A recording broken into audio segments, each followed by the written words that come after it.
Hello everyone, today we will discuss about some topics in our psychiatric health nurse, जिसको हम क्या बोलते हैं मेंटल हेल्थ नर्सिंग के नाम से भी जानते हैं। इसके अंदर हम आज क्या पढ़ेंगे, हमारा जो मेंटल हेल्थ एक्ट है, जो हमारा इंडियन मेंटल हेल्थ एक्ट है, इसके बारे में पढ़ेंगे कि ये कब आया था, कब कब इसके अंदर क्या क्या चेंजेस गए थे, करवाए गए थे और इसका पर्पस क्या था, तो इसके कितने चैप्टर्स वगैरह थे, इन सब को आज हम क्या करेंगे डिटेल के अंदर रीड आउट करेंगे। फर्स्ट हमारा इसके अंदर क्या है, the Indian mental health act कब आया था हमारा 1987 के अंदर ये हमारा एक्ट आया था। इसके सिलेक्ट सेक्शंस कौन कौन से और देयर इम्प्लीकेशंस, इन सब के बारे में हम क्या करेंगे रीड आउट करेंगे। History, the Indian mental health act, जिसको हम क्या बोलते हैं MHA mental health act was drafted by the parliament in 1987। कब चलाया गया था पार्लियामेंट के द्वारा 1987 के अंदर, but it come into effect in all states and the union territories of India in April 1933। But इसको एक्ट में कब लाया गया था प्रॉपरली अच्छी तरह से स्टेट और यूनियन टेरिटरीज के अंदर 1993 के अंदर, कब अप्रैल 1993 के अंदर। This act replace the Indian lunacy act of 1912। इस एक्ट ने किसको रिप्लेस कर दिया था, जो हमारा इंडियन न्यूलेंसी एक्ट 1912 के अंदर आया था उसको चेंज करके क्या नाम दे दिया गया था, हमारा इंडियन मेंटल हेल्थ एक्ट नाम दे दिया गया था। ठीक है, इसके रीज़न फॉर एनैक्टमेंट कि इसको चेंज करने के रीज़न क्या क्या थे। The attitude of the society toward the mentally ill has changed considerably, and it is now realized that non-stigma should be attached to such illness, such that it is curable practically when diagnosed at early stage। क्या बोल रहे हैं कि हमारे society के people थे जो उनका एटीट्यूड था कि जो मेंटली इल पर्सन होते हैं ना, उन्होंने उनको एक क्या दे दिया था, स्टिग्मा लगा दिया था। उस स्टिग्मा को रिमूव करने के लिए क्या क्या था, ये प्रोग्राम चलाया गया था कि एक धब्बा मानते थे कि जो पहले मेंटली इल पर्सन है ना, उनको ये मानते थे कि वो क्या है, कोई ऐसी पनिशमेंट मिली हुई है भगवान के द्वारा उनको, जिसकी वजह से वो क्या हो गए, मेंटली रिटार्टेड हो गए। तो इस स्टिग्मा को रिमूव करने के लिए क्या गया था, ये प्रोग्राम चलाया गया था और इसके द्वारा पर्सन्स को ये समझाया गया था कि ये क्या है, नॉर्मल इलनेस है, ये क्या है, क्योरेबल है, और जिसको हम अगर टाइम से डायग्नोज कर सकते हैं, कर ले तो इसका हम क्या कर सकते हैं, प्रॉपर ट्रीटमेंट कर सकते हैं। Thus the mental ill individual should be treated like any other sick person and the environment around them made as normal as possible। इसलिए इनका उद्देश्य था कि जैसे हम नॉर्मली और कोई बीमार पर्सन को ट्रीट करते हैं ना, वैसे ही हमने क्या करना है, मेंटली इल पर्सन को ट्रीट करना है और अच्छे ज़्यादा से ज़्यादा अच्छा इन्वायरमेंट उसके अराउंड क्या करना है, बना के रखना है जितना हम बना सकते हैं। The experience of working of the Indian Nulancy Act 1912 has revealed that it is become outmoded with the rapid advancement of medical science and the understanding of the nature of the malady. It has therefore become necessary to make fresh legislation in accordance with the new approach। क्या बोल रहा था कि जो Indian नुलेंसी act 1912 था ना, उसके अंदर क्या करने के लिए, कुछ चेंजेस लाने के लिए, रैपिड एडवांसमेंट करने के लिए मेडिकल साइंस के अंदर, तो ये क्या था, प्रोग्राम बहुत ज़्यादा ज़रूरी था, नेसेसरी था, ताकि हम फ्रेश लेजिस्लेशन उसके अकॉर्डिंग क्या कर सके, ला सके। ठीक है, फिर आते हैं हमारे objectives of the Indian mental health act के क्या क्या ऑब्जेक्टिव थे, क्या क्या इसके उद्देश्य थे। To regulate admission into psychiatric hospital and psychiatric nursing home, कि हम क्या कर सकें, जो साइकेट्रिक हॉस्पिटल है या फिर जो नर्सिंग होम है उनके अंदर क्या कर सके, पर्सन का अच्छे से एडमिशन करवा सके। The protect society from the presence of mental ill person, society को प्रोटेक्ट कर सके, उन्हें बचा सके कि जो मेंटल इल पर्सन वहाँ पे प्रेजेंट हैं वो क्या करते हैं, औरों को हार्म करते हैं। अगर वो खुले में रहेंगे तो पर्सनस को क्या कर सकते हैं, हार्म कर सकते हैं। तो स्पेशल हमने क्या चला दिया, एक एक्ट बना दिया जहाँ पे उनको हम प्रॉपर ट्रीटमेंट देते थे हॉस्पिटल्स वगैरह के अंदर। To protect citizens from being denied in psychiatric hospital nursing home without sufficient cause। क्या बोल रही थी कि कुछ ऐसे नर्सिंग होम्स थे या फिर साइकेट्रिक हॉस्पिटल्स थे जहाँ पे बिना किसी कारण को क्या करते थे, जो पर्सन है उनको क्या नहीं देते थे, केयर नहीं देते थे, वहाँ से उनको निकाल देते थे। तो इसके अंदर भी चेंजेस लाने के लिए क्या किया था, प्रोग्राम चलाया गया था। To regulate maintenance charges of the psychiatric hospital and nursing home, जो इनके चार्जेस हैं इनको मेंटेन करने के लिए। To provide facilities for establishing guardianship of the mentally ill persons who are incapable of managing their own affairs. कुछ persons जो क्या नहीं कर सकते, मेंटली इल है बट अपना क्या नहीं कर सकते, चार्ज पे नहीं कर सकते या फिर उसके अकॉर्डिंग क्या नहीं कर सकते, ट्रीटमेंट नहीं ले सकते, तो उनके लिए भी क्या करती थी गवर्नमेंट इसमें फैसिलिटी प्रोवाइड करती थी। To establish central and state authorities for mental health services, जो सेंट्रल और स्टेट अथॉरिटीज़ है वो मेंटल हेल्थ सर्विसेज में क्या कर सके, अपना योगदान दे सके, इसके लिए भी। To regulate the power of the government for establishing licensing and controlling psychiatric hospital और नर्सिंग होम, ये रेगुलेट करने के लिए कि गवर्नमेंट को क्या करना है, एस्टेब्लिश उनको क्रिएट करना है, लाइसेंस देना और कंट्रोल करना है कि कौन कौन साइकेट्रिक हॉस्पिटल को बना सकता है या फिर नर्सिंग होम बनाने के लिए कौन कौन कैपेबल हैं। To provide legal aid to mental ill person at the state expense in certain cases, या फिर कोई लीगल एड प्रोवाइड करने के लिए सर्टेन केसेस के अंदर।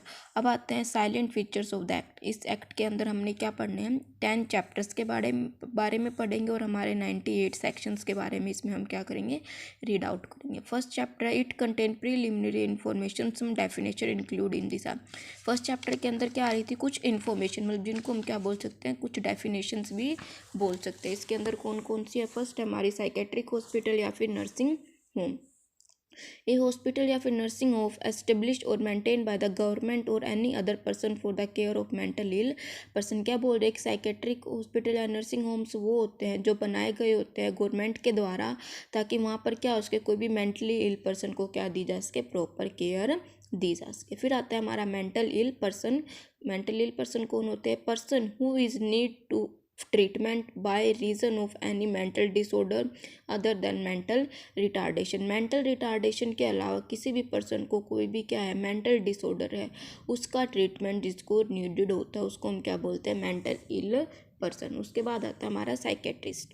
साइकेट्रिस्ट कौन होते हैं, a medical practitioner possessing a post graduate degree or diploma in the psychiatric recognized by the MCI medical council of India के द्वारा, जिसने हम क्या कर रखा है, पोस्ट ग्रेजुएट की डिग्री या फिर डिप्लोमा किसने किया गया, गेन किया किसके अंदर, हमारी साइकियाट्रिक के अंदर। और कहाँ से रिकॉग्नाइज होना चाहिए, वो मेडिकल काउंसिल ऑफ इंडिया के द्वारा रिकॉग्नाइज्ड होना चाहिए। फिर आता है हमारा reception order. An order made under the provision of this act for the admission and the detention of the mentally ill person in the psychiatric hospital and nursing home. Reception order क्या बोलते हैं, कि ऐसा order जो किसके द्वारा बनाया गया है, कि जो मेंटल इल पर्सन है उनके एडमिशन के लिए या फिर detention of mental ill person in the psychiatric hospital, कि उसको क्या परमिशन दी जाए कि वो साइकेट्रिक हॉस्पिटल में या नर्सिंग होम्स में क्या कर सके, रह सके और वहाँ पर अपना क्या कर सके, ट्रीटमेंट ले सके। अब आता है outdated definition are change based on the new concept and knowledge. कुछ ऐसे वर्ड्स थे जो अब क्या कर दिए गए, चेंज कर दिए। जैसे लूनेटिक के लिए पहले लूनेटिक वर्ड यूज़ किया जाता था, अब क्या करते हैं, मेंटल इल पर्सन बोलते हैं। पहले लूनेटिक असाइलम थे, अब साइकेट्रिक हॉस्पिटल।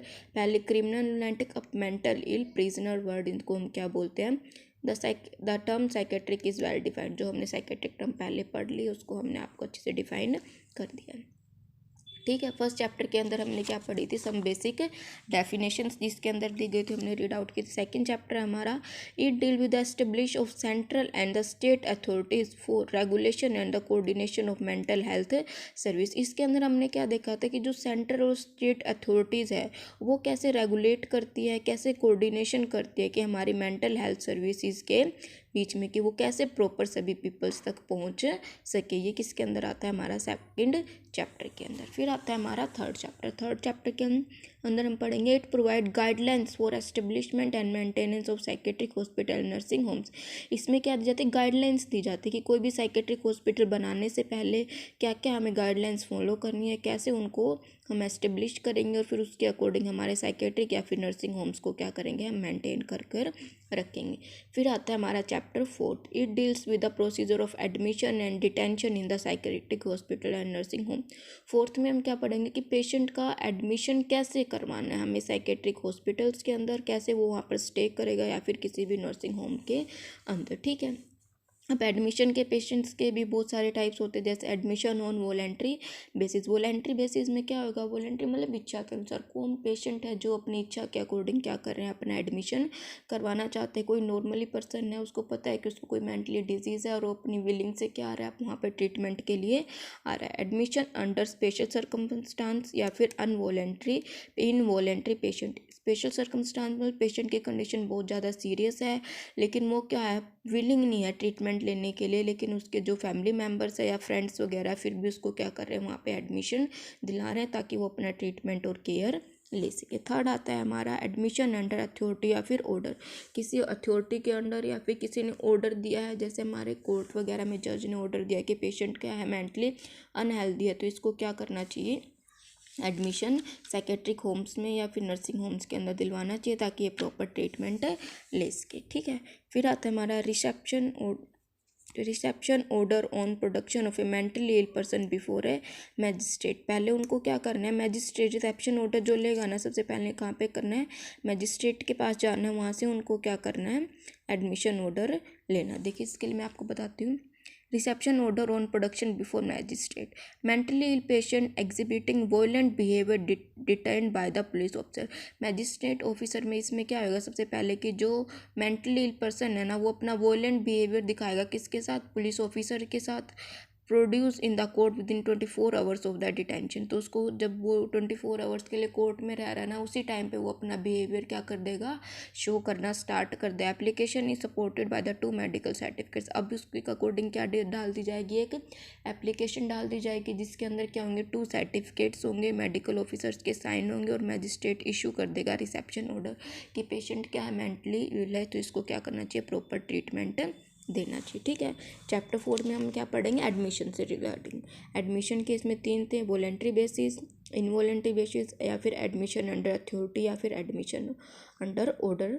ठीक है, फिर आता है हमारा 5th चैप्टर। 5th चैप्टर में हम पढ़ेंगे, ये deals with mainly with the procedure to be followed by the discharge of mentally ill person from a medical hospital under different circumstance. 4th में तो हमने एडमिशन के बारे में पढ़ा, 5th में हम डिस्चार्ज। ऐसे ही देखो, डिस्चार्ज में भी discharge of patient admitted on the voluntary basis, जो अपनी इच्छा से एडमिट हुए थे वो अपनी इच्छा से क्या कर सकते हैं, डिस्चार्ज ले सकते हैं। Discharge of patient admitted under special circumstances, जो इनवॉलेंट्री बेसिस पे हुए थे वो क्या करवाएंगे, उनके फैमिली मेम्बर्स ने एडमिट करवाया था, अब उनके केयर हो गया, ट्रीटमेंट ले चुके, अब वही उनको क्या करवा देंगे, डिस्चार्ज दिलवा देंगे। Discharge of patient admitted on reception order, जो रिसेप्शन ऑर्डर पे एडमिट हुए थे, ट्रीटमेंट लेने के बाद फिर उनको क्या कर दिया जाएगा, वहाँ पे रिसेप्शन ऑर्डर के बाद ही उनको फिर से क्या कर दिया जाएगा, डिस्चार्ज कर दिया जाएगा। Discharge of patient admitted by police, police ने क्या किया था, पेशेंट को एडमिट करवाया था, अब उसका ट्रीटमेंट हो चुका है, तो पुलिस ही उस पेशेंट को क्या करेगी, वहाँ से डिस्चार्ज दिलाकर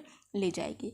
discharge of mentally ill prisoner, कोई कैदी है जिन्होंने क्या किया है, कैदी होते हैं ना जो, जिनकी क्या है मेंटली हेल्थ अच्छी नहीं है, तो उनको एडमिट करवाया था, अब उनका क्या हो गया, ट्रीटमेंट हो गया, जैसे 6 मंथ का है, 2 मंथ के लिए जो भी ट्रीटमेंट देना था वो दे दिया, उसके बाद पुलिस ही उनको क्या कर देगी, वहाँ से डिस्चार्ज करवा कर ले जाएगी। एक इसके अंदर आता है हमारा लीव ऑफ एब्सेंस, ये कब आता है, हमारा सेक्शन 45 के अंडर आता है।